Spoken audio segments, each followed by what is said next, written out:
गणपती बाप्पा आपल्यावरही 100% प्रसन्न व्हावे यासाठी जितके दिवस घरात गणपती आहेत तितके दिवस सकाळी आणि सायंकाळी न चुकता गणेश पूजन करणं आवश्यक आहे।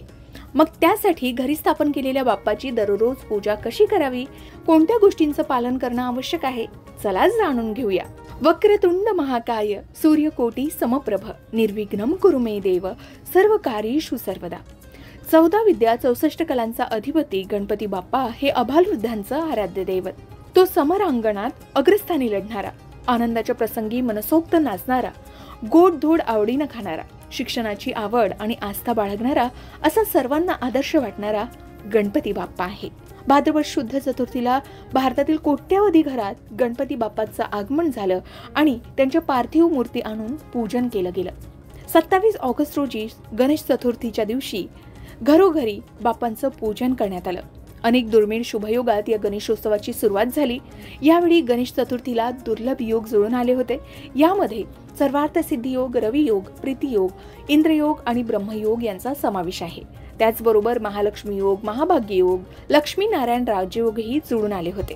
श्री गणेश चतुर्थीच्या दिवशी पार्थिव गणपती मूर्ती आणून त्याचं पूजन करण्याची प्राचीन परंपरा आपल्याकडे प्रचलित आहे।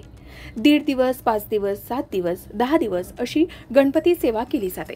गणपती आणल्या जाणाऱ्या प्रत्येक घरात आपापले रीतिरिवाज, कुळाचार, कुळधर्म, परंपरा यांच्यानुसार गणपती आणून त्यांचं पूजन केलं जातं।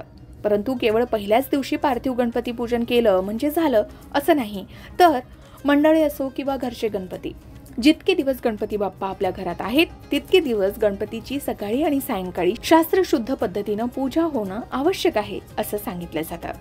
मग घरात गणपती बाप्पा असेपर्यंत पूजन कसं करावं, तर पार्थिव गणपती पूजा झाल्यानंतर त्या दिवशी सायंकाळी अनावश्यक गोष्टी बाजूला करून ठेवाव्यात।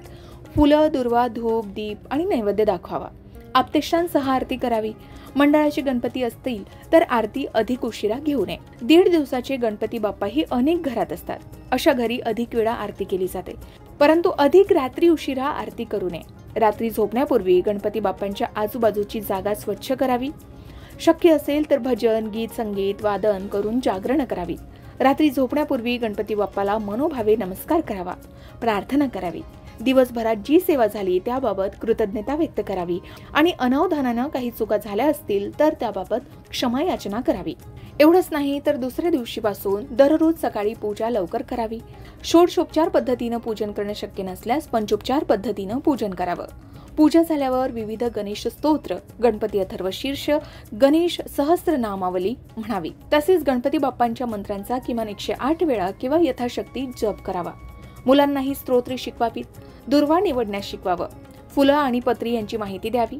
नैवेद्याला दाखवले जाणारे मोदक, त्यांची माहिती आणि ते कसे बनवायचे याबाबतही मुलांना सांगावं। शक्य असेल तर 1-2 मोदक मुलांकडून करून घ्यावेत, म्हणजे आपणही बाप्पाची काही सेवा केल्याचं समाधान त्यांना मिळेल। याही व्यतिरिक्त घरात गणपती बाप्पा असेपर्यंत काही गोष्टींचं भान राखणं आवश्यक आहे।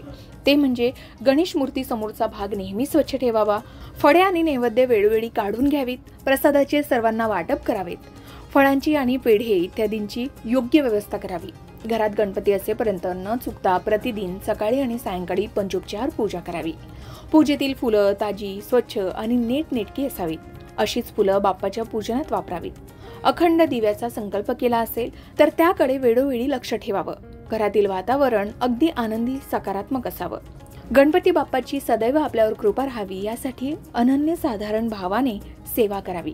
आपल्याकडून कोणतीही कमतरता राहणार नाही याची पुरेपूर काळजी घ्यावी। अनावधानाने काही चूक झाल्यास मनापासून क्षमा याचना करावी।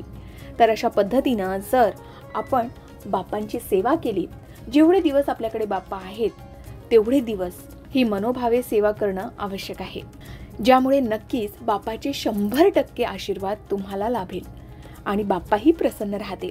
बोला गणपती बाप्पा मोरया, मंगलमूर्ती मोरया।